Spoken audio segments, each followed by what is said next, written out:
মতে আমার খুতবা শুরুতে সূরাতুদ দুহা তেলাওয়াত করেছি। সূরা দুহা মুখস্থ আছে কার কার দেখি? ওয়াদ-দুহা ওয়াল-লাইলি ইযা সাজা। মাশাআল্লাহ, হাত নামান। যাদের মুখস্থ নাই তারা মুখস্থ করে ফেলবেন, কারণ এটা একটা মোটিভেশনাল সূরা। কোরআনে পরপর দুইটা সূরা মোটিভেশনাল, পরপর 93 94। 93 নাম্বার সূরার নাম সূরাতুদ দুহা, সূরাটার নাম। 94 নাম্বার সূরার নাম সূরাতু আল ইনশিরাহ।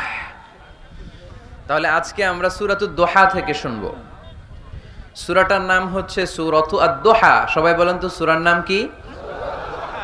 মাশাআল্লাহ, এটা কোরআনের 93 নাম্বার সূরা। কত নাম্বার? এই সূরায় আয়াত আছে 11টি। কয়টি?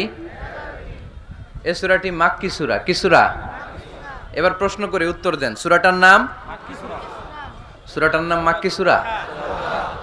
সূরার নাম আচ্ছা আদ-দুহা। কত নাম্বার সূরা? সবাই বলেন না কত নাম্বার?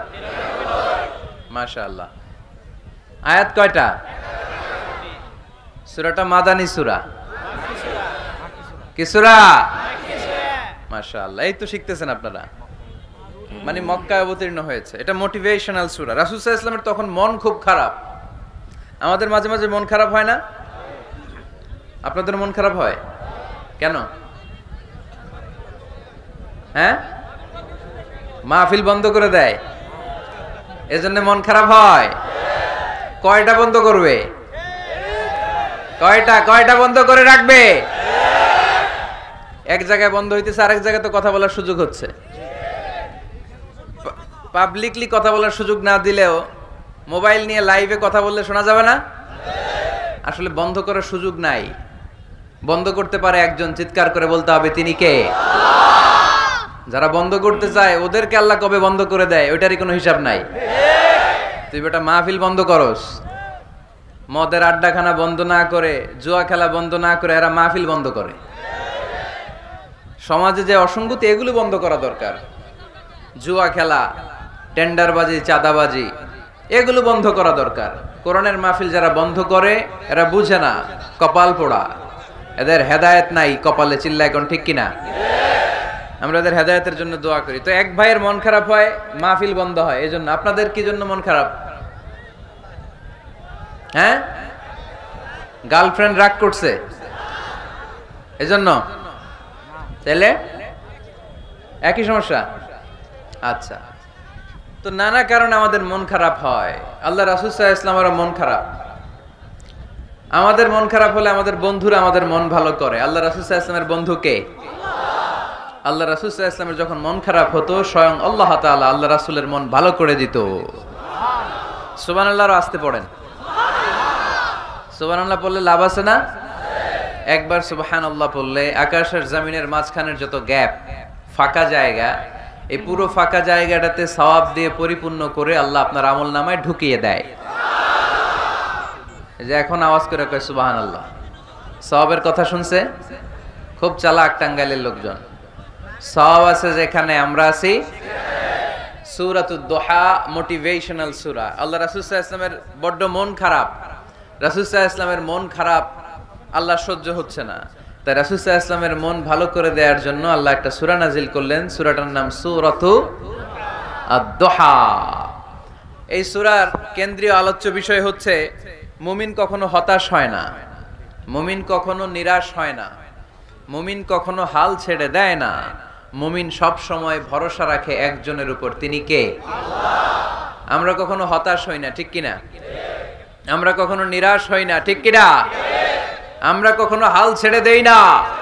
আমরা ভরসা রাখি একজনের উপর, তিনি কে? আল্লাহ। আমাদেরকে রাস্তা দেখায় কে? আল্লাহ। এজন্য আমরা হাল ছেড়ে দেই না, আমরা নিরাশ হই না, আমরা হতাশ হই না। আমরা ভরসা রাখি একজনের উপর, তিনি কে? আল্লাহ। হ্যাঁ, এটা ঠিক। মাঝে মাঝে আমাদের জীবনে বিপদ আসে, পরীক্ষা আসে, মুসিবত আসে, এগুলো আসে আমাদেরকে শক্ত করার জন্য, ঠিক কিনা?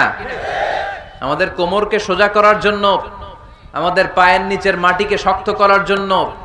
প্রতিকূল পরিবেশে কি করে বীর দর্পে দাঁড়িয়ে থাকতে হয়, নিজের অস্তিত্বের প্রমাণ দিতে হয়, সেটা শিক্ষা দেবার জন্য। এজন্য মুমিনের হারাবার কিছু নেই। লা তাইয়াসু মির রাউহিল্লাহ, আল্লাহর রহমত থেকে নিরাশ হয়ো না। ইন্নাহু লা ইয়াইয়াসু মির রাহিল্লাহি ইল্লাল কওমুল কাফিরুন, কাফের ছাড়া, মুশরিক ছাড়া, নাস্তিক ছাড়া, মুনাফিক ছাড়া কেউ কখনো আল্লাহর রহমত থেকে নিরাশ হয় না। আমরা সব সময় আল্লাহর রহমতের ভিখারি, আমরা সব সময় আল্লাহর রহমতের প্রত্যাশী, আমরা সব পরিস্থিতিতে ভরসা রাখি একজনের উপর, তিনি কে? আল্লাহ। তাহলে এটা হচ্ছে সেন্ট্রাল থিম, যে আমরা হতাশ হব না। Never lose hope, never be frustrated, never be upset. কখনো মন খারাপ করা যাবে না, আমরা আল্লাহর উপর ভরসা রাখি।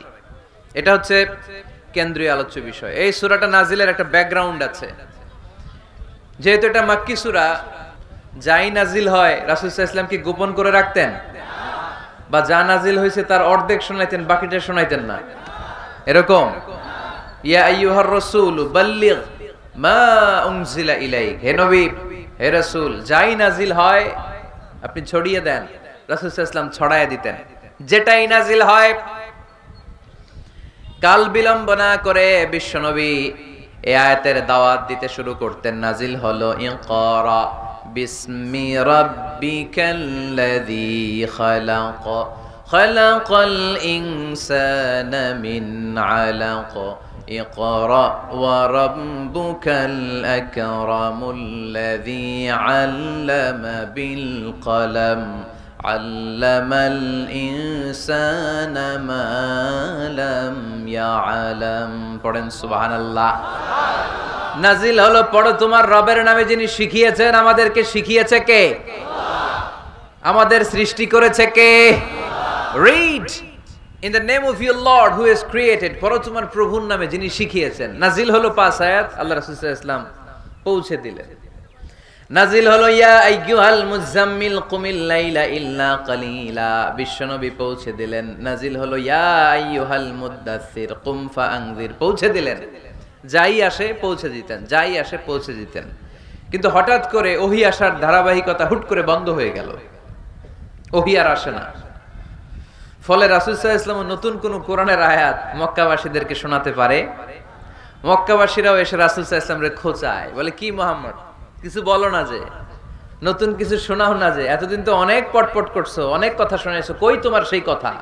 রাসূল সাল্লাল্লাহু আলাইহি ওয়াসাল্লাম বলতে পারেন না। কেমনে বলবে? উনি কি মন গড়া কিছু বলে? ওমা ইয়ানতিকু আনিল হাওয়া ইন হুয়া ইল্লা ওয়াহয়ুই ইউহা, মন গড়া তিনি কিছু বলেন না, মন মস্তিষ্ক প্রসূত কোনো কথা তিনি জাতির কাছে পেশ করেন না। তিনি তাই বলেন যা তাকে নির্দেশ দেয়া হয়, আর নির্দেশটা দেয় কে? আল্লাহ। সবাই বলতে লাগলো, মুহাম্মদ তোমার নতুন কথাবার্তা কই? রাসূল সাল্লাল্লাহু আলাইহি ওয়াসাল্লাম চুপচাপ, কিপ সাইলেন্ট। কাফিররা বলতে শুরু করলো, ইন্না মুহাম্মাদান ক্বালাহু রাব্বুহু, মুহাম্মাদের রব মুহাম্মদ রে ভুলে গিয়েছে, মুহাম্মাদের রব মুহাম্মদ রে বর্জন করেছে। তাই তো নতুন কিছু আসে না। মুহাম্মদ তোমার দিন শেষ, তোমার কাছে আর আসবে না ওহী। রাসূল সাল্লাল্লাহু আলাইহি ওয়াসাল্লাম খুব টেনশন শুরু করে দিলেন। আবু লাহাবের স্ত্রী উম্মে জামিল বলতে শুরু করলো, ইন্না শাইতানাকা কাদ তারাকাক, হে মুহাম্মদ তোমার শয়তান তোমারে তরক করছে। নাউজুবিল্লাহ পড়েন। শয়তান দ্বারা উম্মে জামিল সাইয়েদনা জিবরাইল আলাইহিস সালামকে বুঝিয়েছেন। তিনি বুঝিয়েছেন যে মুহাম্মদ, জিবরাইল তোমার কাছে আসে না, শেষ, তোমার দিন শেষ, তোমার খেলা শেষ, আর আসবে না। রাসূল সাল্লাল্লাহু আলাইহি ওয়াসাল্লাম নিজেও ভয় পেয়ে গেলেন। ঘটনা কি? আমার কোনো ভুল হচ্ছে না তো? আমি কোনো অন্যায় করে ফেললাম না তো? আল্লাহ আমার উপর নাখোশ হলেন না তো? আমরাও মাঝে মাঝে এরকম ফ্রাস্ট্রেশনে ভুগি না? কি রে, আল্লাহ বোধহয় আমারে পছন্দ করে না, এত দোয়া করি, আল্লাহ মনে হয় আমার দোয়া কবুল করে না, আল্লাহ মনে হয় আমারে চায় না, আল্লাহ মনে হয় আমারে ভালোবাসে না। তা না হলে আমার দোয়া কবুল হয় না কেন? আমি এত দুঃখী কেন? রাসূল সাল্লাল্লাহু আলাইহি ওয়াসাল্লাম ঠিক একই টেনশনে পড়লেন, ঠিক একই ডিলেমায় পড়লেন, ঠিক একই পেরেশানিতে ভুগলেন। কি রে, ওহী নাজিল হয় না কেন? আমাকে নিয়ে কাফির মুশরিকরা, বেদীনরা ঠাট্টা বিদ্রুপ করে, উপহাস করে, কিন্তু আল্লাহ তাআলা কোনো ওহী নাজিল করে না। ঘটনা কি? আমার ভুল হলো না তো? আমি কোনো অন্যায় করে ফেললাম না তো? আল্লাহ আমার উপর নাখোশ হলেন না তো? টেনশন। রাসূল সাল্লাল্লাহু আলাইহি ওয়াসাল্লাম টেনশনে ভুগছেন। ইন দ্য মিন টাইম আল্লাহ রাসূল সাল্লাল্লাহু আলাইহি ওয়াসাল্লামের টেনশন দূর করে দিয়ে, আল্লাহ রাসূল সাল্লাল্লাহু আলাইহি ওয়াসাল্লামের মন ভালো করে দেওয়ার জন্য এই সূরা দোহা নাজিল করলেন কে? আল্লাহ। আল্লাহ রাসূল যখন টেনশনে হাবুডুবু খাচ্ছেন, তখনই আল্লাহ নাজিল করলেন ওয়াদ-দুহা ওয়াল-লাইলি ইযা সাজা মা ওয়াদ্দাআকা রাব্বুকা ওয়া মা ক্বালা ওয়ালাল আখিরাতু খায়রুল লাকা মিনাল উলা ওয়ালাসাউফা ইউতিকা রাব্বুকা ফাতারদা। সুবহানাল্লাহ পড়েন। আল্লাহ নাজিল করলেন ওয়াদ-দুহা ওয়াল-লাইলি ইযা সাজা। দোহা মানে আলো। দোহা মানে কি? সকালের আলো, প্রভাতের সূর্য কিরণ। আলো মানে আশার আলো, সম্ভাবনার আলো। আলো বললেই মনের মধ্যে একটা সাহস জাগে না? আর অন্ধকার বললেই ভয় লাগে না? আমাদের ছোট্ট বাচ্চারা বাসার ভিতরে অন্ধকার হইলে ভয় পায় না? তার মানে অন্ধকার হচ্ছে ভয়ের প্রতীক, আর আলো হচ্ছে আশার প্রতীক। সুবহানাল্লাহ পড়েন। রাসূল সাল্লাল্লাহু আলাইহি ওয়াসাল্লামকে সান্ত্বনা দেওয়ার জন্য আল্লাহ দুইটা শপথ করলেন। চিল্লায় বলতে হবে কয়টা? এক হচ্ছে আলোর শপথ, আরেক হচ্ছে অন্ধকারের শপথ। এক হচ্ছে আরেক হচ্ছে ওয়াদ-দুহা, দোহার শপথ, প্রভাতের সূর্য কিরণের শপথ। ওয়াল-লাইলি ইযা সাজা, নিঝুম নিস্তব্ধ রাতের শপথ। আল্লাহ তাআলা আলো আর অন্ধকারের শপথ দিয়ে মূলত ওহী আশা আর না আশাকে বুঝিয়েছেন। সুবহানাল্লাহ পড়েন। আলোকে আল্লাহ তাআলা ওহীর উপস্থিতির সাথে তুলনা করেছেন। অন্ধকারকে রাব্বুল আলামিন এই সূরার মধ্যে ওহীর অনুপস্থিতিকে বুঝিয়েছেন। আল্লাহ বুঝাতে চাইলেন, নবী আমি আপনারে ভুলি নাই। কেমন করে আমি আপনারে ভুলি? আপনি আমার হাবিব, ঠিক কি না? আপনি আমার খলিল না, আপনি আমার হাবিব। খলিল মানেও বন্ধু, হাবিব মানেও বন্ধু। ইব্রাহিম আলাইহিস সালাম ছিলেন খলিল, আর আল্লাহ রাসূল ছিলেন হাবিব। খলিলও বন্ধু, হাবিবও বন্ধু, কিন্তু খলিল মানে এমন বন্ধু যে বন্ধু আল্লাহরে খুশি করার জন্য কাজ করে, আর হাবিব মানে এমন বন্ধু যেই বন্ধুরে খুশি রাখার জন্য আল্লাহ নিজেই কাজ করে। কি কাজ করলেন হাবিবরে খুশি রাখার জন্য? আজকে সব আমরা শুনবো। আল্লাহ বললেন ওয়াদ-দুহা ওয়াল-লাইলি ইযা সাজা, আলোর শপথ, অন্ধকারের শপথ। দোহা মানে আলো, প্রভাতের আলো। আলো দিয়ে আল্লাহ বুঝাইলেন এটা হচ্ছে ওহী। আর ওয়াল-লাইলি ইযা সাজা, রাতের শপথ দিয়ে বুঝালেন এটা ওহীর অনুপস্থিতি। আল্লাহ বুঝাতে চাইলেন, নবী ওহী আসা না আসা দুইটাই আপনার জন্য দরকার। আমি আপনারে ভুলি নাই, আমি আপনারে বর্জন করি নাই, অসম্ভব। আমি আপনার উপর গোসা হই নাই, রাগ হই নাই। আমি ইচ্ছা করেই আপনার একটু বিশ্রামের সুযোগ দেওয়ার জন্য ইচ্ছা করে ওহী পাঠানো বন্ধ রেখেছি। কারণ ওহী রিসিভ করা সাধারণ কোনো বিষয় না। আল্লাহ বলেন ইন্না সানুলকি আলাইকা কওলান সাকিলা। ও নবী, এটা একটা ভারী বাণী, এটা শক্তিশালী বাণী, এটা একটা পাওয়ারফুল মেসেজ। এটা যেন তেন কোনো বাণী নয়। কোরআনের বাণীটা কার? সব সময় যদি নবী আমি ওহী পাঠাই আপনার কষ্ট হয়ে যাবে। আমরা সপ্তাহে সরকারি চাকরি যারা করেন 7 দিনে কাজ করেন কয়দিন? হ্যাঁ, 5 দিন। ছুটি কয়দিন? তো পুরা সপ্তাহ 7 দিনে যদি কাজ থাকতো করতে পারতেন? কথা বলেন। আবার 7 দিনে যদি ছুটি থাকতো ভাল লাগতো? আল্লাহ বুঝাতে চাইলেন, নবী লাগাতার যদি ওহী নাজিল করি, এটা রিসিভ করা, এই দাওয়াতটা যথাযোগ্য মর্যাদায় পৌঁছে দেয়া, এটা আপনার জন্য কষ্ট হয়ে যাবে। কারণ ওহী এটা সাধারণ কোনো বাণী নয়। এই বাণীটা কার?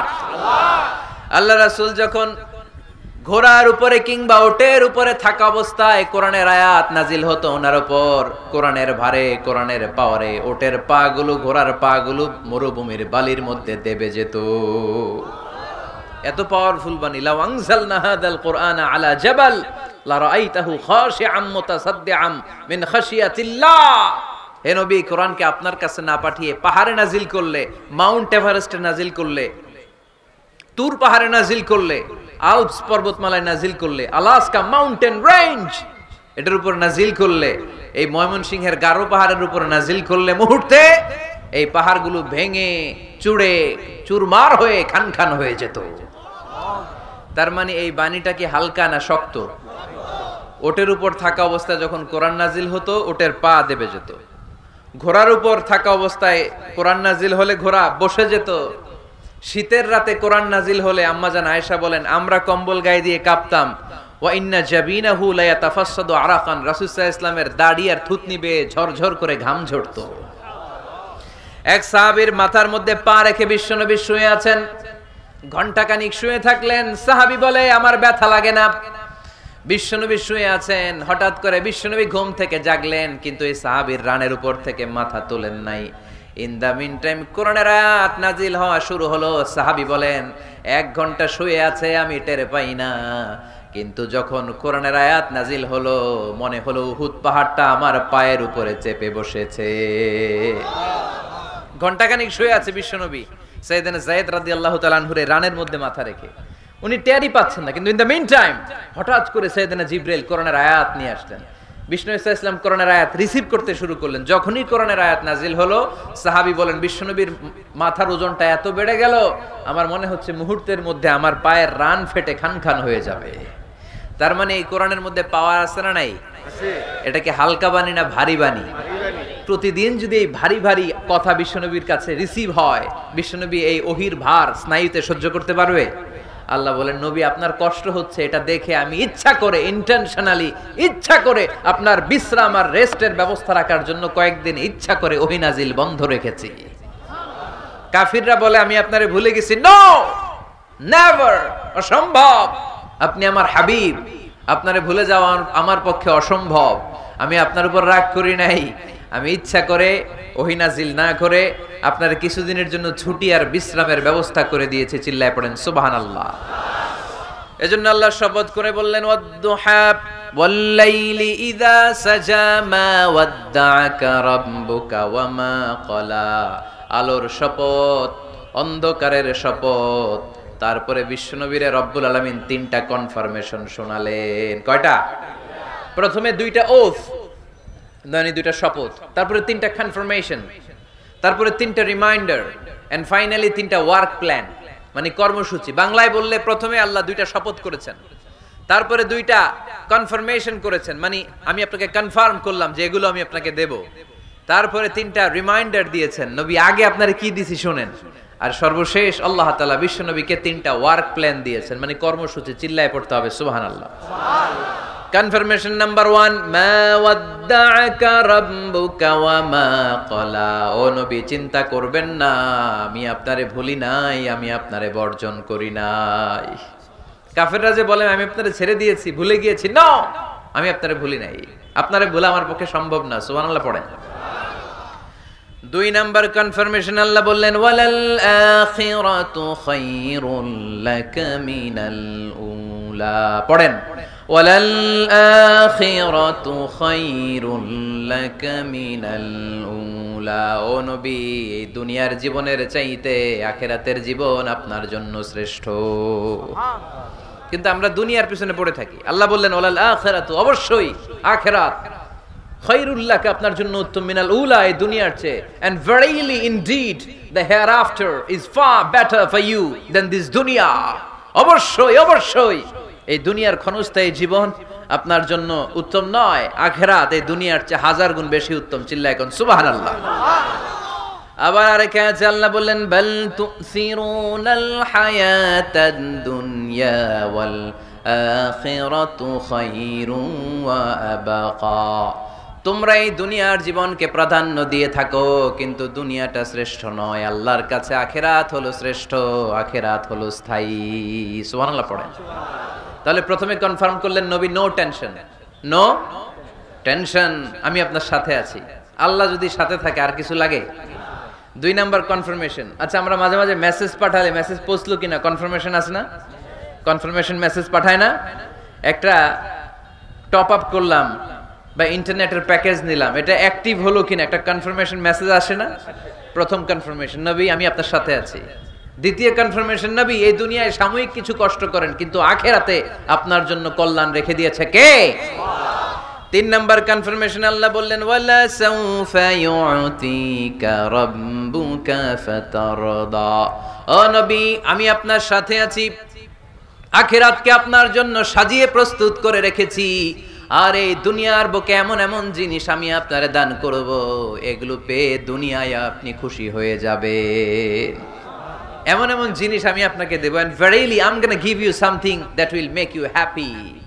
ও নবী এমন এমন জিনিস আমি মাক্কি জীবন থেকে শুরু করে until your death, আপনার মৃত্যু পর্যন্ত আমি দেব, এগুলো পেয়ে আপনি খুশি হয়ে যাবেন। সুবহানাল্লাহ বাড়িতে যে বললেন দিবে কে? খুশি করবেন কারে? আল্লাহকে। বিশ্বনবী সাল্লাল্লাহু আলাইহি ওয়াসাল্লামকে। খুশি করবেন কে? আর খুশি হবে কে? বিশ্বনবী। সুবহানাল্লাহ পড়েন। ওয়ালা সাউফা ইউতিকা রাব্বুকা ফাতারদা। নবী, এমন এমন জিনিস আমি আপনাকে দেব, আপনার এই পেরেশানি, দুঃখ, কষ্ট আপনার থাকবে না। কখনোই আমি আপনার মন খারাপ হতে দেব না।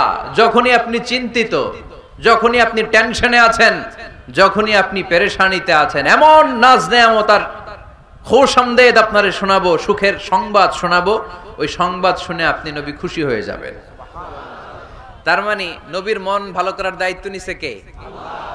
কি আল্লাহ পাইছি আমরা। বিশ্বনবীর মন খারাপ, তখনই আল্লাহ অ্যাক্টিভ, তখনই আল্লাহ নেয়ামত পাঠায়। কিভাবে বিশ্বনবীর মন ভালো করেন আল্লাহ? মক্কাতে বিশ্বনবী যখন দাওয়াতি কাজ শুরু করলেন, বিশ্বনবী দেখলেন মক্কায় দুইটা লোক আছে। এই দুই লোকের এক লোক যদি আমার ইসলামের ছায়ার তলে না আসে, তাহলে মক্কায় ইসলামের দাওয়াতকে বেগবান করা আমার জন্য কঠিন হয়ে যাবে। বিশ্বনবী ইসলামের মন খারাপ, হায় রে, এই দুইটার একজনও তো আমার কথা শোনে না, এই দুইজনের একজনও তো আমার দাওয়াত কবুল করে না। একদিন তাহাজ্জুদের সালাতে বিশ্বনবী ইসলাম কেঁদে কেঁদে আল্লাহর কাছে দোয়া শুরু করলেন। বিশ্বনবীর যে মন খারাপ, আল্লাহ তো এটা বোঝে টোঝে না, তাই না? আল্লাহ তো বোঝে দেখে না, না? তাহাজ্জুদের নামাজে ভারাক্রান্ত মন নিয়ে আল্লাহ রাসূল সাল্লাল্লাহু আলাইহি ওয়াসাল্লাম দোয়া করলেন, আল্লাহুম্মা আইজ্জাল ইসলামা বিআহাব্বির রাজুলাইনি ইনদাক। আল্লাহ, মক্কার দুইটা লোকের নাম তোমার কাছে বলবো আজকের তাহাজ্জুদের মুনাজাতে। দুইটা লোকের নাম তোমার কাছে তাহাজ্জুদের ফরিয়াদে আমি উল্লেখ করব। দুইটা লাগবে না, দুইজনের একজনরে দিলেই হবে। আল্লাহ রাসূল দোয়া করলেন, আল্লাহুম্মা আইজ্জাল ইসলাম বিআহাব্বির রাজুলাইনি ইনদাক। আল্লাহ, মক্কার দুইজনের একজনকে আমি চাই, এই দুইজনের যে কোনো একজন যেন কালিমা পড়ে মুসলমান হয়ে যায়। আল্লাহ রাসূল দোয়া করলেন, আল্লাহুম্মা আইজ্জাল ইসলাম বিআহাব্বির রাজুলাইনি ইনদাক বিউমর ইবনুল খাত্তাব আও আবি জাহল ইবনে হিশাম। আল্লাহ, হিশামের বেটা আবু জাহেল এরে দাও, নাইলে খাত্তাবের বেটা ওমর রে দাও। সুবহানাল্লাহ পড়বেন না? কিন্তু আল্লাহ রাসূলের দোয়া কবুল হয় না। আল্লাহ রাসূল অপেক্ষা করছেন। ইন দা মিন টাইম সাফা পাহাড়ের পাদদেশে আরকাম ইবনে দারিল আরকামের ঘরে বিশ্বনবী বসে বসে কোরআনের দাওয়াত লুকিয়ে লুকিয়ে দিচ্ছিলেন। সাইয়েদনা ওমর ফারুক তখনও কালিমা পড়েন নাই। তিনি বিশাল একটা নাঙ্গা তলোয়ার নিয়ে বিশ্বনবীকে আক্রমণ করার জন্য যখন দারুল আরকামের ঘরের দিকে ছুটে আসছেন, সাহাবারা বলতে শুরু করলো, নবী আপনি ওই দরজা দিয়ে তাড়াতাড়ি মুহূর্তেই পালিয়ে যান, ওমরে ফারুক তলোয়ার নিয়ে আপনার সামনে চলে এলে রক্ষা নাই। আল্লাহ রাসূল বললেন, তোমরা সরব, দরজাটা খুলে দাও, ওমরকে আমার সামনে তাড়াতাড়ি চলে আসতে দাও। আমার মনে হচ্ছে ওই যে তাহাজ্জুদের জায়নামাজে বসে চোখের পানি ছেড়ে আল্লাহর কাছে যে ওই দিন রাতে দোয়া করেছি, আজকে আমার দোয়াটা কবুল হতে চলেছে। আমার তো মনে হচ্ছে আমার দোয়াটা কবুল হতে চলেছে, সরে যাও। হামজা ইবনে আব্দুল মুত্তালিব চাচারে সরায় দিলেন। সাইয়েদনা ওমর ফারুক তলোয়ার নিয়ে এসে বিশ্বনবীর নূরানি চেহারার দিকে তাকিয়ে মুহূর্তেই কুপকাত হয়ে গেলেন। তলোয়ারটা বিশ্বনবীর সামনে রেখে দিয়ে বললেন, আশহাদু আল্লা ইলাহা ইল্লাল্লাহ ওয়া আশহাদু আন্না মুহাম্মাদান আবদুহু ওয়া রাসূলুহু। আমি সাক্ষ্য দিলাম আল্লাহ ছাড়া কোনো ইলাহ নাই, আপনি মুহাম্মদ আল্লাহর রাসূল। বিশ্বনবীর মন খুশি হয়ে গেল। ওয়ালা সাউফা ইউতিকা রাব্বুকা ফাতারদা। নবী হে, অচিরে এমন এমন জিনিস আমি আপনারে দেব, আপনি পাবেন আর খুশি হবেন, পাবেন আর খুশি হবেন। আপনার মন খারাপ, আমি আল্লাহ নিজ দায়িত্বে মন ভালো করে দেব। পড়েন সুবহানাল্লাহ। সাইয়েদনা ওমর ফারুক মুসলমান হয়ে গেলেন। এবার আবু জাহেল, উতবা, শাইবা, ওয়ালিদ ইবনে মুগিরা এদের টনক নড়ে উঠল। কারণ ওমর ফারুকের মতো শক্তিশালী লোক মক্কায় দ্বিতীয়টা ছিল। উনি বললেন, ইয়া রাসূলুল্লাহ, আপনি কি সত্য নবী না? আল্লাহ রাসূল বললেন, হ্যাঁ সত্য নবী। এই কোরআন কি সত্য না? সত্য। ইসলাম কি সত্য ধর্ম নয়? এটাও সত্য। ওমর ফারুক বললেন, ফা ফিমাল ইখতিফা, তাহলে লুকায় লুকায় কেন? তাহলে সাফা পাহাড়ের পাদদেশে আরকাম ইবনে আবিল আরকামের ঘরের ভেতরে অন্ধকার কূপে দাঁড়িয়ে কোরআনের তেলাওয়াত কেন? ময়দানে নেমে পড়েন, আমি ওমর আছি, দেখি কে কি করবে। রাসূল সাল্লাল্লাহু আলাইহি ওয়াসাল্লাম বললেন, না, এটা মাক্কি জীবন, ধীরে সুস্থে দাওয়াতি কাজ করো, ওমর ফারুকও ছাড়বে না। বললেন, ইয়া রাসূলুল্লাহ, একটা মিছিলের অনুমতি দেন, আল্লাহ রাসূল বললেন যাও মিছিল দাও। ওমরে ফারুক 2টা লাইন করলেন, মোট খুঁজে পেলেন 11 জন। সুবহানাল্লাহ পড়েন। এক লাইনের নেতা বানালেন আল্লাহ রাসূল সাল্লাল্লাহু আলাইহি ওয়াসাল্লামের খুদ চাচা হামজা ইবনে আব্দুল মুত্তালিবকে। আর আরেক লাইনে উনি দাঁড়ালেন 6 জন 6 জন 12 জন, উনি সহ 12 জন, 12 জনের মিছিল। সুবহানাল্লাহ পড়বেন না? তো মিছিলের সামনে দাঁড়িয়ে উনি একটা ছোট্ট এক বাক্যের ভাষণ দিলেন। উনি বললেন মান আরাদা আন তাসকুলা উম্মু ইয়াতামা ওয়ালাদু তারমিলা যাওজাতুহু ফালিয়াসুদ্দানি। এই মক্কার নেতা খেতারা কে আছো? কে চাও মায়ের বুককে খালি করতে? কে চাও সন্তানগুলোরে ইয়াতিম বানাতে? কে চাও তোমার স্ত্রীকে বিধবা বানাতে? সামনে আসো, পারলে আমি ওমরে ঠেকাও। ওমরে ফারুক দাঁড়ালেন, দাঁড়িয়ে তাকবীর শুরু করলেন, আল্লাহু আকবার, আল্লাহু আকবার, আল্লাহু আকবার। এক একটা স্লোগানে মক্কার মরুজমিন সেদিন থারথার করে কেঁপেছে। ইতিহাস সাক্ষী, আবু জাহেল, উতবা, সাইবা এই আল্লাহু আকবার স্লোগান আর শুনে নাই। হঠাৎ ভাবলো ঘটনা কি, কার এত সাহস আমার নির্বাচনী এলাকায় আল্লাহু আকবার নামে স্লোগান দেয়। নেমে আসলো, ঘর থেকে বাইরে আইসা দেখে মিছিলের সামনে কে? ওমর রে দেখে দিছে এক দৌড়। শুধু কাফেররাই সাইয়েদনা ওমরে ফারুককে দেখে দৌড়াতো না, মুনাফিকরাও ওমরে ফারুককে দেখে দৌড় মারতো। ইভেন ইবলিস শয়তান ওমরে ফারুককে দেখলে দৌড় মারতো। সুবহানাল্লাহ পড়তে পারলেন না? আল্লাহ রাসূল ওমরে ফারুককে দেখলে বলতেন, ওমর মা সালাকা শাইতান সালিকান ফাজ্জান ইল্লা সালাকা ফাজ্জান গায়রা ফাজ্জিকুম। ওমর, ইবলিস শয়তান যদি তোমার কোনো রাস্তা দিয়ে হাঁটতে দেখে, ইবলিস শয়তান ওই রাস্তা রেখে দিয়ে অন্য রাস্তা দিয়ে হাঁটে। ওমরে ফারুক আল্লাহর গিলাফ যে স্পর্শ করলেন আর মিছিল থামালেন, ওইরকম ওমর আমাদের দরকার আছে না নাই? বিশ্বনবী বললেন লা নাবিয়্যা বা'দি ওয়ালা রাসূলা, আমার পরে কোনো নবী নাই, কোনো রাসূল নাই, তবে আমার পরে যদি কেউ নবী হতো, লাউ কানা বা'দি নাবিয়্যুন লাকানা উমর, আমার পরে যদি নবী হওয়ার যোগ্যতা কারো থাকে, আমার প্রাণের সাহাবা ওমরের ওই যোগ্যতা আছে। সুবহানাল্লাহ। ওইরকম একটা ওমর হইলে আমাদের জন্য এনাফ। ওই একটা ওমরের অপেক্ষায় বসে আছে গোটা মুসলিম উম্মাহ। চিল্লায় বলো ঠিক কিনা? ওমরে ফারুক কালিমা পড়ে মুসলমান হয়ে গেলেন, বিশ্বনবী খুশি হয়ে গেলেন। ওয়ালা সাউফা ইউতিকা রাব্বুকা, আল্লাহ বললেন নবী যখনই আপনার মন খারাপ, যখনই আপনি পেরেশানিতে ভুগবেন, যখনই আপনি টেনশন করবেন, তখনই আপনার মন ভালো করে দিবে কে? আল্লাহর ঘোষণা, and verily Allah gonna give you something that will make you happy। এমন জিনিস আমি দেব, আপনি খুশি হয়ে যাবেন। সুবহানাল্লাহ। আল্লাহ রাসূল সাল্লাল্লাহু আলাইহি ওয়াসাল্লাম দাওয়াত দিতে দিতে তায়েফ চলে গেলেন। তায়েফ নাম শুনেছেন?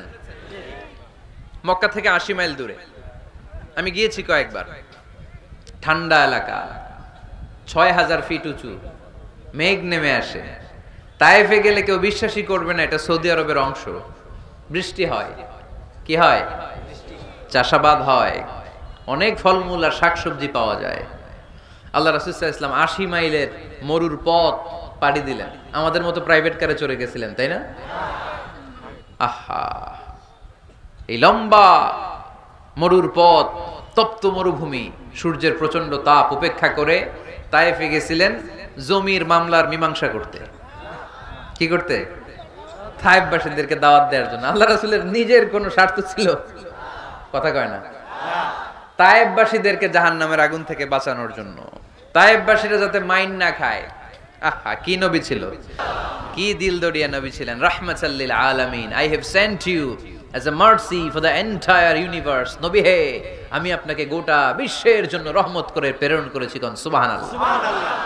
রহমতের নবী, দয়ার নবী দাওয়াত দেওয়ার জন্য 80 মাইলের লম্বা মরুর পথ পাড়ি দিয়ে তায়েফের ময়দানে যখন ছুটে যায়, তায়েফের ছেলেরা বিশ্বনবীর দাওয়াত তো কবুল করেই নাই, বরং বিশ্বনবীর অপমান করেছে, বিশ্বনবীকে লাঞ্ছিত করেছে, বিশ্বনবীর সাথে মারপিট করেছে, বিশ্বনবীর গায়ে পাথর মেরেছে। এই সুশ্রী দেহটা বেয়ে বেয়ে ঝরে ঝরে বিশ্বনবীর গা থেকে টপ টপ করে তায়েফের জমিনে তাজা লাল খুন ঝরেছে।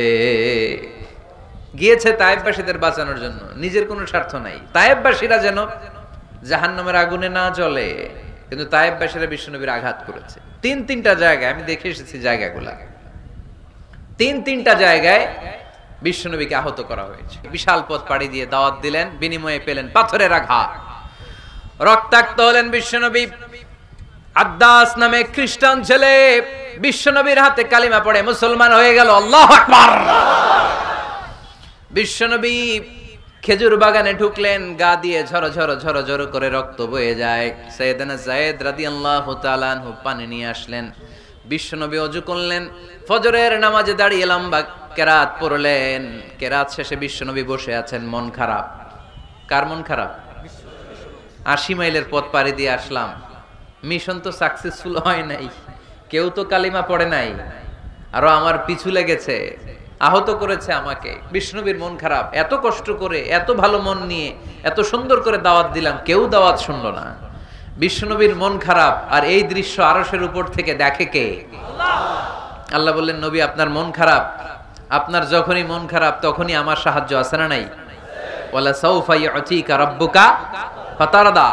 আল্লাহ জানিয়ে দিলেন, নবী আপনি জানেন না, আপনি দেখেন নাই, ফজরের লম্বা কোরআনের তেলাওয়াত যখন আপনি করছিলেন, আপনার পিছন দিয়ে একদল জিন চলে যাচ্ছিল। জিন কারা যাচ্ছিল? এই জিন জাতি বিশ্বনবীর তেলাওয়াত শুনে থমকে দাঁড়িয়েছে। কিরে, এত সুন্দর বাক্য তো জীবনে শুনি নাই, এত সুন্দর কথামালা, শব্দের ব্যঞ্জন, ভাষার মাধুর্য, অলংকার কখনো তো শুনি নাই। এটা তো কোনো মানুষের বানানো কথা হতে পারে না, এটা মন্ত্র হতে পারে না, এটা কবিতা হতে পারে না, এটা নিশ্চয় আল্লাহর বাণী। ইন্না সামি'না কুরআনান আজাবা ইয়াহদি ইলার রুশদি ফাআমান্না বিহি। নিশ্চয় আমরা আজীব কোরআন শুনেছি, শুধু শুনেই ক্ষান্ত থাকবো না, যেই কোরআন শুনেছি ওই কোরআনের উপর বিশ্বাস এনে আমরা জিনেরা মুসলমান হয়ে গেলাম। তারা তাদের এলাকায় যে দাওয়াত দিতে শুরু করলো। এই দৃশ্য বিশ্বনবী দেখছে নাকি? বিশ্বনবী তো তেলাওয়াত করতেছে ফজরের নামাজে। বিশ্বনবীর যখন মন খারাপ, আল্লাহ জানিয়ে দিলেন, নবী মন খারাপের কারণ নাই, দিতে আসছিলেন দাওয়াত দৃশ্যমান জাতিকে, মানে মানুষকে, কিন্তু এদের উপর যদিও দাওয়াত ফলপ্রসূ হয় নাই, অদৃশ্যমান এক জাতি, জিন জাতি আপনার মুখনিসৃত কণ্ঠে সুন্দর তেলাওয়াত শুনে পুরো জিন জাতি কালিমা পড়ে মুসলমান হয়ে গেছে। ওয়ালা সাউফা ইউতিকা রাব্বুকা ফাতারদা। নবী যেখানেই আপনি পেরেশান, যেখানে আপনার মন খারাপ, ওখানেই মন ভালো করে দিবে কে? আল্লাহ রাসূল সাল্লাল্লাহু আলাইহি ওয়াসাল্লামের প্রিয়তমা স্ত্রী খাদিজাতুল কুবরা আত-তাহিরা রাদিয়াল্লাহু তাআলা আনহা ইন্তেকাল করলেন। রাসূল সাল্লাল্লাহু আলাইহি ওয়াসাল্লামের হৃদয়টা ভেঙে খান খান হয়ে গেল। চাচা আবু তালেব ইন্তেকাল করলেন, হৃদয়টা ভেঙে খান খান হয়ে গেল। চারদিক থেকে শত্রুতা বাড়তে শুরু করলো, কোন দিক থেকে সাহায্য নাই। বিশ্বনবী আবার পেরেশান, কই যাব, কোথায় গেলে আশ্রয় পাবো? আমার তো কেউ নাই, কেউ আমার দুনিয়ায় বেঁচে নাই। প্রাণাধিক প্রিয় স্ত্রী খাদিজাতুল কুবরা দুনিয়া ছেড়ে বিদায় নিল। যেই চাচা আমার শেল্টার দিয়ে রাখতো কাফেরদের হাত থেকে, চাচাও চলে গেল। এখন আমি কই যাব? আল্লাহ বললেন, কই যাবেন? জায়গা পান না, আমার আরশে চলে আসেন, আমার আরশে চলে আসেন। সুবহানাল্লাযী আসরা বিআবদিহি লাইলাম মিনাল মাসজিদিল হারামি ইলাল মাসজিদিল আকসা। সুবহানাল্লাহ পড়েন। সাইয়েদনা জিব্রাইলকে দিয়ে আল্লাহ সারপ্রাইজ দিলেন তার নবীকে। কি দিলেন? সারপ্রাইজ শব্দটার সাথে পরিচিত না আমরা? হঠাৎ করে কাউকে এমন কিছু দেখালাম বা দিলাম সে কল্পনাও করে নাই। সাইয়েদনা জিব্রাইল মারফত আল্লাহ তাআলা তার প্রিয় হাবিবকে সারপ্রাইজ দিলেন। তিনি তার চাচাতো বোনের ঘরে শুয়েছিলেন, হঠাৎ করে সাইয়েদনা জিব্রাইল ঘরের ছাদকে উঠিয়ে ফেললেন, বিশ্বনবীকে শাঁ করে নিয়ে হাতিমে শুইয়ে দিলেন, গলার এখান থেকে নাভি পর্যন্ত ছিঁড়ে ফেললেন। এটাকে বলে ওপেন হার্ট সার্জারি, শাক্কে সাদর, সিনা চাক করলেন। আল্লাহ রাসূলের হৃদয় বের করে জামজামের পানি দিয়ে ধৌত করলেন। হৃদয়ে নূর, ঈমান, হিকমা, প্রজ্ঞা দিয়ে হৃদয়টারে আবার পরিপূর্ণ করলেন, আবার সেলাই করে দিলেন। তারপরে সরাসরি এখান থেকে বাইতুল মাকদাস, ওখান থেকে আল্লাহর আরশে নিয়ে গেলেন। আল্লাহ সাউফা ইউতিকা রাব্বুকা ফাতারদা। নবী, এমন এমন জিনিস আমি আপনারে দেব, আপনি তো নিয়ে কুল পাবেন না।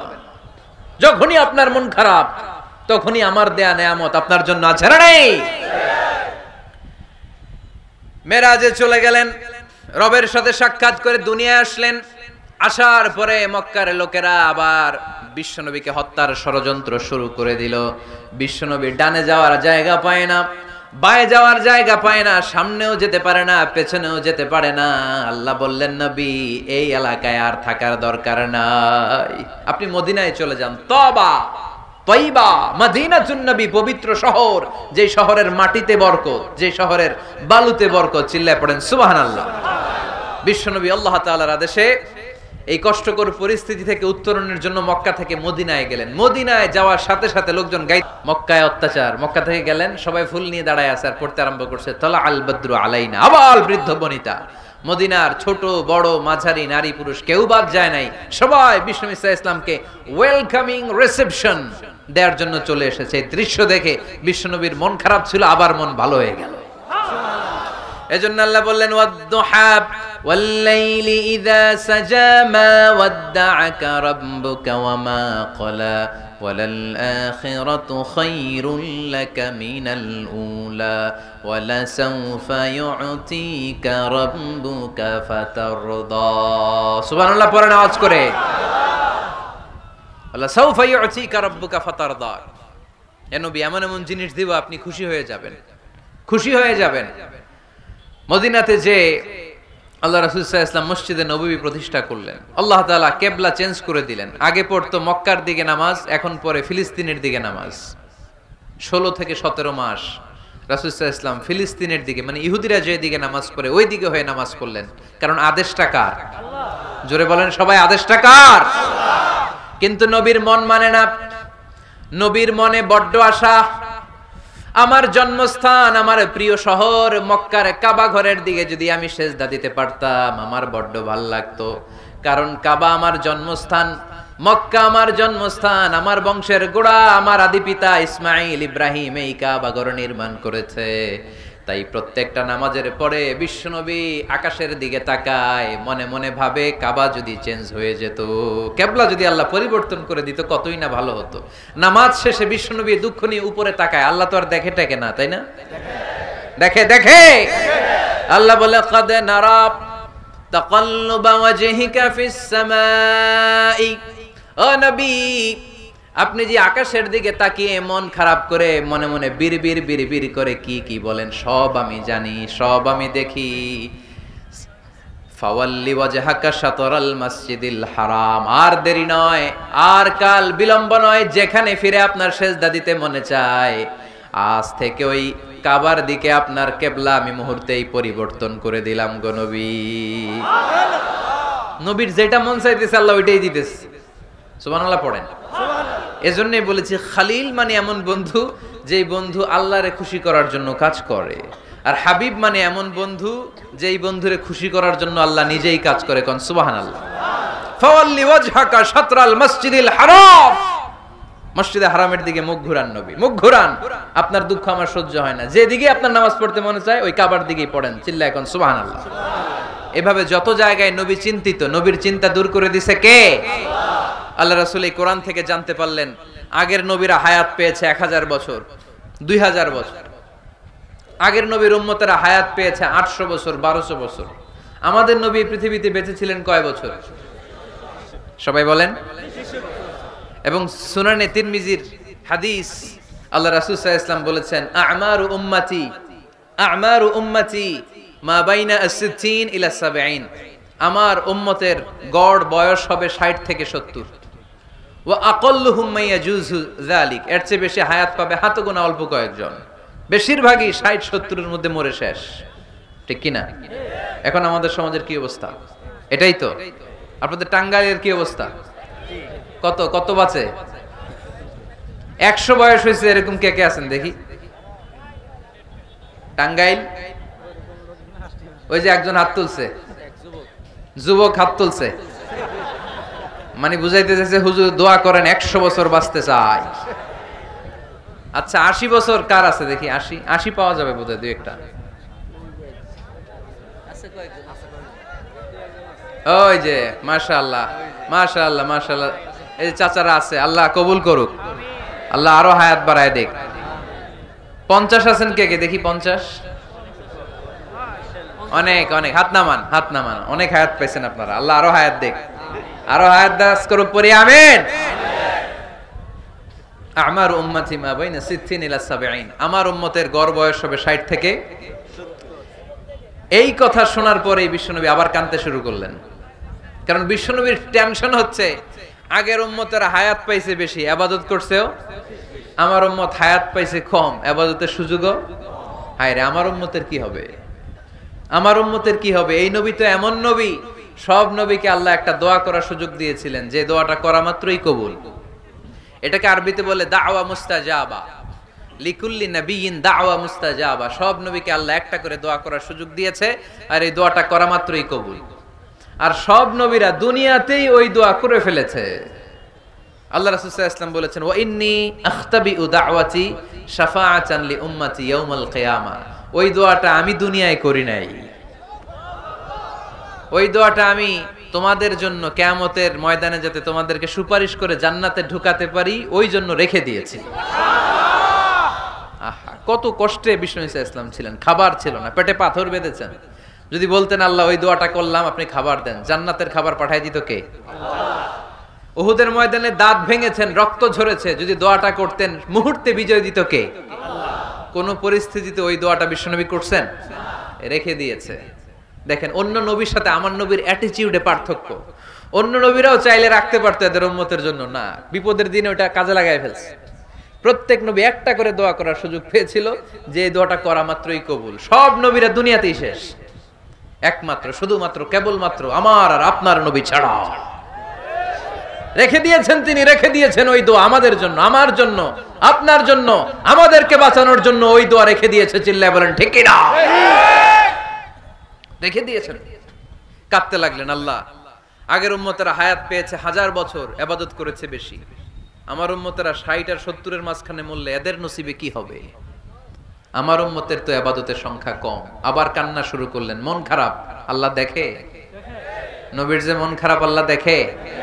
আল্লাহ নাজিল করলেন, ইন্না আনজালনাহু ফি লাইলাতিল কদরি ওয়া মা আদরাকা মা লাইলাতুল কদর লাইলাতুল কদরি খায়রুম মিন আলফি শাহর। সুবহানাল্লাহ পড়েন। আল্লাহ বলে, নবী আপনি কাঁদবেন না, আপনার চোখের পানি আমার সহ্য হয় না। অন্যান্য নবীর উম্মতদেরকে হায়াত দিয়েছি বেশি, কদরের রাত দেই নাই।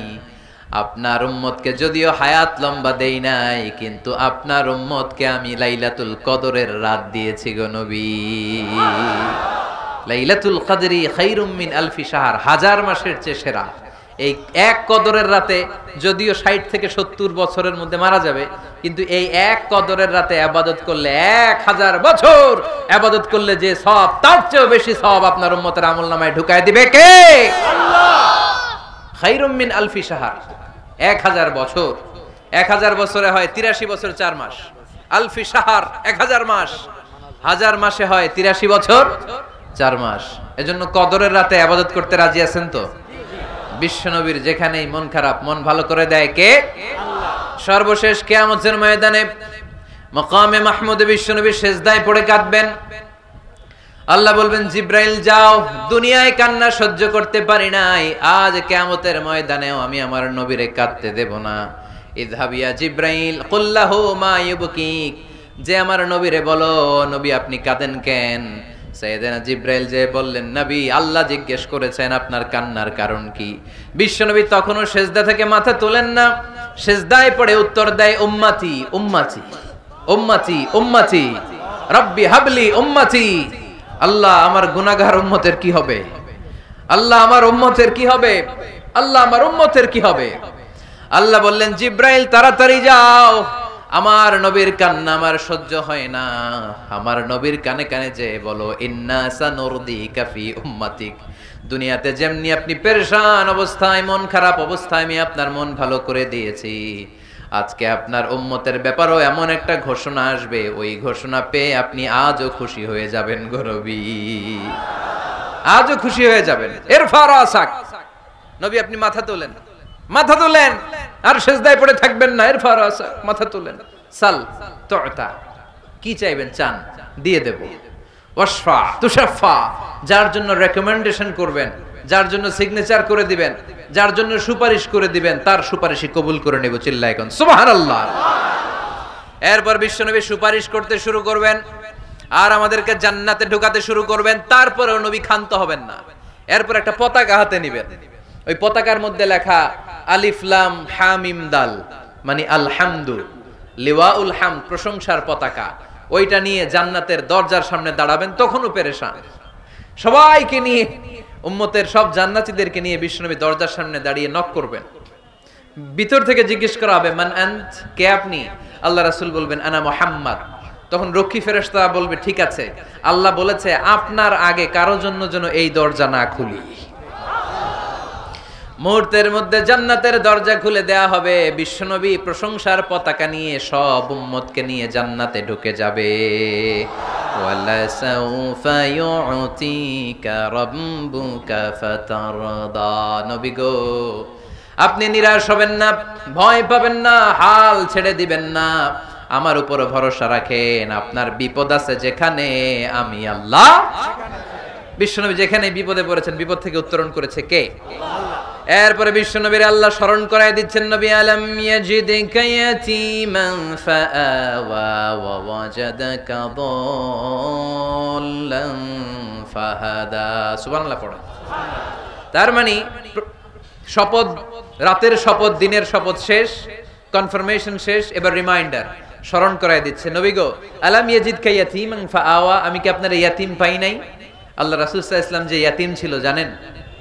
দুনিয়ায় আসার আগেই বাবা হারিয়েছেন, 6 বছর বয়সে মা হারিয়েছেন, মা ইন্তেকালের পরে দাদা আব্দুল মুত্তালিবের কাছে মানুষ হয়েছেন মাত্র 2 বছর। আল্লাহ রাসূলের বয়স যখন 8, দাদাকেও হারিয়েছেন। তারপরে চাচার কাছে ইয়াতীম নবী মানুষ হয়েছেন। আল্লাহ বললেন, নবী টেনশন কিসের? ওই যে আপনি ছোট্টবেলায় ইয়াতীম ছিলেন, আমি নিজে আপনার চাচার মাধ্যমে আপনার লালন পালনের ব্যবস্থা করে দিয়েছি। সুবহানাল্লাহ। আলাম ইয়াজিদকা ইয়াতীমান ফাআওয়া, আপনি ইয়াতীম ছিলেন, আমি আপনার লালন পালনের ব্যবস্থা করলাম। ওয়া ওয়াজাদাকা দাল্লান ফাহাদা, আপনি পথ খুঁজছিলেন, আমি পথ দেখিয়েছি। আপনি ছিলেন দল্লান। দল শব্দের একটা অর্থ হচ্ছে ভ্রষ্ট বা গোমরা। আল্লাহ রাসূল কি ভ্রষ্ট ছিল? গোমরা ছিল না। আল্লাহ রাসূল ভ্রষ্ট ছিলেন না, গোমরা ছিলেন না। যদিও অফিশিয়ালি তিনি 40 বছর বয়সে নবী হয়েছেন, কিন্তু ওনার 40 বছরের আগের জীবনেও আমাদের জন্য অনুকরণীয়, অনুপম আদর্শ। চিল্লায় বলেন ঠিক কি না? এখানে দলের অর্থ হচ্ছে, নবী, you are searching the right way, then I guided you to the right way. You are searching the truth, আপনি সত্য পথ খুঁজছিলেন, খুঁজে পাচ্ছেন না, কোনটায় কোনটায়, আপনি পথ হারা পথিকের মতো খুঁজছিলেন। অনেক সময় হয় না, কিরে টাঙ্গাইল যাব, রাস্তা কি এইটা না ওইটা? মাঝে মাঝে আমরা দোদুল্যমান থাকি, আছে না নাই? আল্লাহ বললেন, নবী আপনি সত্য খুঁজছিলেন, সত্য কি এদিকে না ওদিকে? আমি বললাম, নবী ওই দিকে নয়, আপনি এই দিকে যান। এভাবে আমি আপনারে পথ দেখিয়েছি। চিল্লায় কোন সুবহানাল্লাহ। আমরা যখন পথ ভুলে যাই, পথ দেখায় কে? আল্লাহ। জোরে বলতে হবে কে? আল্লাহ। এটা কিন্তু একটা দোয়া, যদি আল্লাহ পথ ভুলে যাই, পথ দেখায় দিও। প্রতিদিনই কিন্তু এই দোয়াটা পড়ি সূরা ফাতিহায়, ইহদিনাস সিরাতাল, সবাই বলেন ইহদিনাস সিরাতাল, ও আল্লাহ, show us the right path, show us the correct path, show us the straight path। আল্লাহ সোজা রাস্তা দেখান, যে রাস্তা শুরু হয়েছে দুনিয়ায়, ঢুকে গিয়েছে জান্নাতে। ও ওয়াজাদাকা দাল্লান, আপনি পথ খুঁজছিলেন, আমি আপনারে পথ দেখিয়েছি। ওয়া ওয়াজাদাকা আইলান ফাআগনা, আপনি ছিলেন নিঃস্ব, আমি আপনাকে ধনাঢ্য বানিয়েছি। তাফসিরে এসেছে ফাআগনা বিখাদিজা, আমি খাদিজার সাথে বিয়ে পড়াইয়া দিয়ে আপনারে ধনী বানাইয়া দিছি। আল্লাহ রাসূল সাল্লাল্লাহু আলাইহি ওয়াসাল্লাম খাদিজা রাদিয়াল্লাহু তাআলা আনহার ব্যবসায় কাজ করতেন। আল্লাহ রাসূল সাল্লাল্লাহু আলাইহি ওয়াসাল্লামের আমানতদারিতায় মুগ্ধ হয়ে আম্মাজান খাদিজা বিয়ের প্রস্তাব পাঠালেন। বিয়ে হয়ে গেল, আরশের উপর থেকে আল্লাহ সাইয়েদানা খাদিজাকে সালাম পাঠালেন। সুবহানাল্লাহ। আর সাইয়েদাতুনা খাদিজা বললেন, নবী আজ থেকে আমার সম্পদ বলে কোনো কথা নাই, সব সম্পদ আপনার পায়ের সামনে আমি ঢেলে দিলাম, আপনার যা মনে চায় এটা দিয়ে করেন, ইসলামের দাওয়াত দেন। ফাআগনা বিখাদিজা, খাদিজার সাথে বিয়ে করিয়ে দেওয়ার মাধ্যমে আল্লাহ রাসূলকে ধনী বানায় দিল কে? তার মানে 3টা রিমাইন্ডার দিলেন। 1 নম্বরে আপনি ইয়াতীম ছিলেন, লালন পালনের ব্যবস্থা করলাম। আপনি পথ খুঁজছিলেন, আমি আপনার সঠিক পথের দিশা দিয়ে দিলাম। আপনার টাকা পয়সা ছিল না, আমি আল্লাহ আপনারে ধনী বানিয়ে দিলাম। সুবহানাল্লাহ পড়েন। এবার 3টা কর্মসূচি, কয়টা? আওয়াজ করে বলতে হবে, কয়টা? 1 নম্বর কর্মসূচি, ফাআম্মাল ইয়াতীমা ফালা তাকহার, নবী হে খবরদার, ইয়াতীমদেরকে ধমক দিবেন না, ইয়াতীমদেরকে তাড়িয়ে দিবেন না, কারণ আপনি নিজেই তো ইয়াতীম ছিলেন, ঠিক কি না? এজন্য রাসূল সাল্লাল্লাহু আলাইহি ওয়াসাল্লাম ইয়াতীমের দরদ বুঝতো বেশি, সব সময় ইয়াতীমদেরকে আদর করত। আর যারা ইয়েতিমদেরকে আদর করে তাদেরকে আল্লাহ রাসূল পছন্দ করতেন বেশি। পড়েন সুবহানাল্লাহ। আপনারা ইয়েতিমদেরকে লালন পালন করেন, কয়েকজন ইয়েতিমের দায়িত্ব নিয়েছেন বা ইয়েতিমখানায় সম্পদ দান করেন, সাদাকা করেন, এরকম কে কে আছেন দেখি? মাশাআল্লাহ, আল্লাহ তুমি কবুল করো। হাত নামান। ইয়েতিমদেরকে দান করবেন, তাদের ওখানে সাদাকা করবেন। আল্লাহ রাসূল বলেছেন আনা ওয়া কাফিলুল ইয়াতীমি কাহাতাইন। খেয়াল করেন আমার আঙ্গুলের দিকে। আনা ওয়া কাফিলুল ইয়াতীমি কাহাতাইন, আমি আর ইয়েতিমের রক্ষণাবেক্ষণকারী কিয়ামতের দিন প্রতিবেশীর মতো পাশাপাশি থাকবো। সুবহানাল্লাহ। এক সাহাবী এসে বললেন ইয়া রাসূলুল্লাহ, আমার হৃদয়টা বড্ড শক্ত, হৃদয় নরম হয় না, চোখ দিয়ে পানি নামে না, কি করব? ইয়াশতাকি কাসওয়াতাল কলব। আল্লাহ রাসূল বললেন হৃদয় নরম করতে চাও, ইরহামিল ইয়াতীম, এতিমের উপর রহম করো। ওয়ামসাহ রাসা, এতিমের মাথায় হাত বুলিয়ে দাও। ওয়া আতইমহু মিন তাআমিক, তুমি যা খাও সেখান থেকে এতিমের সাথেও খাবার শেয়ার করো। তালিনু কলবুক, তোমার হৃদয়টারে নরম করে দিবে কে? আল্লাহ। এজন্য যাদের চোখ দিয়ে পানি আসে না, হৃদয় বড্ড শক্ত, কবে যে লাস্ট কাঁদছিলেন ভুলে গেছেন? এরকম আছে না নাই? শেষ কবে যে কাঁদছিলাম মনে নাই। চোখ দিয়ে পানি নামে না, হৃদয় শক্ত। এতিমের মাথায় একটু হাত বুলায় দিয়েন, এতিমখানায় একটু সম্পদ পাঠিয়ে দিয়েন, ওদের সাথে বসে একটু খাবার দাবার খায়েন, আপনার হৃদয়টারে নরম করে দিবে কে? এই বাংলার জমিনে অনেক লোক আছে এতিমের সম্পদ খেয়ে মেরে দেয়, আছে না নাই? আল্লাযীনা ইয়াকুলুনা আমওয়ালাল ইয়াতামা যুলমান ইন্নামা ইয়াকুলুনা ফি বুতুনিহিম নারা ওয়া সায়াসলাউনা সাঈরা। আল্লাহ বললেন খবরদার এতিমের সম্পদ মেরে দিও না। যারা এতিমের সম্পদ অন্যায়ভাবে ভক্ষণ করেছো, তার সম্পদ খাও নাই, পেটে আগুন ঢুকিয়েছো, কিয়ামতের দিন ওই আগুনের মধ্যেই থাকবা। ঠিক কি না? ভাই মারা গেছে, ভাতিজার দায়িত্ব পাইছে, সব সম্পদ মাইরা খেয়ে দিচ্ছে, আছে না নাই? খবরদার, সম্পদ খান নাই আপনি, আগুন খাইছেন, আগুন ঢুকিয়েছেন পেটে, আর ওই আগুনের মধ্যে আপনার বাসস্থান জাহান্নামে নির্ধারণ করে দিবে কে? এজন্য বিশ্বনবীর প্রথম কর্মসূচি দিলেন আল্লাহ। নবী যেহেতু আপনি এতিম ছিলেন, তাই ফাআম্মাল ইয়াতীমা ফালা তাখহার, নবী এতিমদেরকে আপনি ধমক দিবেন না, তাড়িয়ে দিবেন না। 2 নাম্বার কর্মসূচি ওয়া আম্মাস সাইলা ফালা তানহার, নবী গো যারা ভিক্ষা করতে আসে ভিক্ষুককে কখনো নবী তাড়িয়ে দিয়েন না, ভিক্ষুককে তাড়াবেন না, ধমক দিবেন না। অনেকে ধমক দেয়, আছে না নাই? আপনি বড় সাহেব, বড় বাড়ির মালিক, একজন আসছে ভিক্ষা করতে, আপনি তাড়ায় দিচ্ছেন, ওরেও বড় সাহেব বানাইতে পারতো কে? ও যেখানে দাঁড়িয়ে ভিক্ষা করে ওই জায়গায় আপনারা ভিক্ষুক বানাতে পারতো কে? আপনি গাড়িতে চড়ে বেড়ান, রাস্তায় জ্যামের মধ্যে যখন প্রাইভেট কারগুলো আটকে যায়, পথ শিশুরা ছোট্ট ভাঙ্গা থালা নিয়ে গ্লাসের সামনে এসে গ্লাসে নক করে, বলে স্যার 2 দিন ধরে কিছু খাই নাই, 5টা টাকা দেন, বলে না? আহা, গ্লাসও নামায় না অনেকে, ধমক দেয়। খবরদার, ধমক দিয়েন না। ওরে প্রাইভেট কারে বসাইতে পারতো কে? ভাঙ্গা থালা দিয়ে আপনারে ফুটপাতে নামায় দিতে পারতো কে? এই যে বিশ্বনবীরে সাবধান করলেন, বিশ্বনবীকে বলার মাধ্যমে গোটা উম্মার জন্য আল্লাহ শিক্ষা রেখে দিয়ে বললেন ফাআম্মাল ইয়াতীমা ফালা তাকহার ওয়া আম্মাস সাইলা ফালা তানহার। ও নবী খবরদার, ইয়াতিমদের সাথে কখনো কর্কশ আচরণ করবেন না। যারা ভিক্ষা করতে আসে, যারা ফরিয়াদি, তাদেরকে ধমক দিয়ে তাড়িয়ে দিবেন না। ওয়া আম্মা বিনি'মাতি রাব্বিকা ফাহাদ্দিস, সুখে দুঃখে সব সময় আল্লাহর নেয়ামতের বর্ণনা শুরু করে দেন। আলহামদুলিল্লাহ পড়েন। ওয়া আম্মা বিনি'মাতি রাব্বিকা ফাহাদ্দিস, যে নেয়ামত পেয়েছেন এটা বর্ণনা করেন। আমরা নেয়ামতের শুকরিয়াও করব, বর্ণনাও করব। ইন্নাল্লাহা ইউহিব্বু আইয়ারা আসারা নি'মাতিহি আলা আবদি, আল্লাহ তাআলা যে নেয়ামত বান্দাকে দিয়েছে, ওই নেয়ামতের বহিঃপ্রকাশ ওই বান্দার গায়ে, শরীরে, কাজে দেখতে চায়। আলহামদুলিল্লাহ পড়েন। এজন্য যারা টাঙ্গাইলের ধনী আছেন, সিরাপাড়া কাপড় পরবেন না। আপনি ধনী, আপনি সুন্দর জামা পরবেন আর বলবেন আলহামদুলিল্লাহ, আল্লাহ দিয়েছে আমাকে, আল্লাহ 5 তলা বাড়ির মালিক বানাইছে, মাথাটা নিচু করে শুকরিয়া করেন, আলহামদুলিল্লাহ আল্লাহ দিয়েছে এই বাড়ি আমারে। আপনি 10 বিঘা জমির মালিক, আপনি বলতে পারবেন অসুবিধা নেই, আল্লাহ দিয়েছে আমার আলহামদুলিল্লাহ, কারণ আল্লাহই বলেছে ওয়া আম্মা বিনি'মাতি রাব্বিকা ফাহাদ্দিস, ফাহাদ্দিস, ফাহাদ্দিস, বর্ণনা করো। আল্লাহ কি নিয়ামত দিয়েছে বর্ণনা করো, এটার বহিঃপ্রকাশ যেন তোমার মধ্যে থাকে। কিপটামি করার সুযোগ ইসলামে নাই। দান করার সময় ভারসাম্যপূর্ণ দান। তাহলে প্রথম কর্মসূচি, ইয়াতিমদেরকে তাড়িয়ে দেয়া যাবে না। ভিক্ষুকদেরকে ধমক দেয়া যাবে না, আর বিপদে আপদে সবসময় প্রশংসা করব কার? সূরাতুদ দুহার এই হচ্ছে শিক্ষা যে মুমিন কখনো হাল ছাড়ে না। আমার নবীরে বিপদে আপদে যে আল্লাহ সাহায্য করছে ওই আল্লাহ তো নাই না? ওই আল্লাহর শক্তি, ক্ষমতা, মর্যাদা, সার্বভৌমত্ব আগের মতো আছে না নেই? এজন্য বিষ্ণু ঈসা ইসলামকে বিপদে যিনি সাহায্য করেছে, আমাদেরকেও বিপদে পড়লে সাহায্য করবে কে? আল্লাহ। এজন্য সূরাতুদ দুহার কেন্দ্রীয় আলোচ্য বিষয়, আর আমাদের জন্য শিক্ষা হচ্ছে মুমিন কখনো হাল ছাড়ে না, মুমিন কখনো হতাশ হয় না। টাঙ্গাইলের যুবক ছেলেরা আওয়াজ করে উত্তর বলো, মুমিন কখনো হতাশ হতে পারে না, হাল ছাড়তে পারে না, ভরসা হারাতে পারে না। মুমিন ভরসা রাখে একজনের উপর, চিল্লায় বলো তিনি কে? আমরা বিপদে আপদে আল্লাহর উপর ভরসা রাখবো। যখন বিপদ আসে আমরা ধৈর্য ধারণ করব। ধৈর্য ধারণে সওয়াব আছে না নাই? কারণ মুমিন জানে রাত্রি যত গভীর হয় অন্ধকার তমানিসা ভেদ করে সুবহে সাদেক হয়। গর্ভবতী নারীর যেদিন পেটের ব্যথাটা বেশি বাড়তে থাকে বোঝা যাচ্ছে নতুন মেহমান আগমনের সময় কাছে এসেছে। জোরে কোন ঠিক কিনা? তেমনি মুমিনের জীবনে দুঃখ কষ্ট বিপদ যদি আসে বুঝতে হবে সুদিন দিন সামনে অপেক্ষা করছে। চিল্লায় বলেন ঠিক কিনা?